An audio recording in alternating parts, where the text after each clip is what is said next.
આજે 3 સાયકલ લીધી છે। દિયાબા કેવી છે તમારી સાયકલ?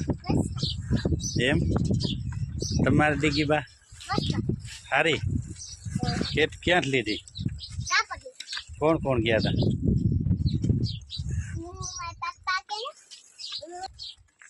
જીતુભા તમે નવી લીધી સાયકલ? કેવી છે તમારે? હોર્ન વગાડો। વાહ,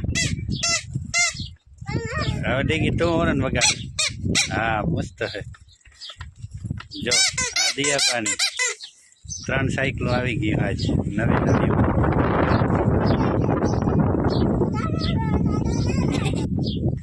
આખો તો દિયા ને દીગીને હાલે મસ્ત। જો દિયાબા પાટીને હાલશે, અને આવડશે તો ઓછી। જવા દે, જીતુભાને તો આવડતી તો માન છે।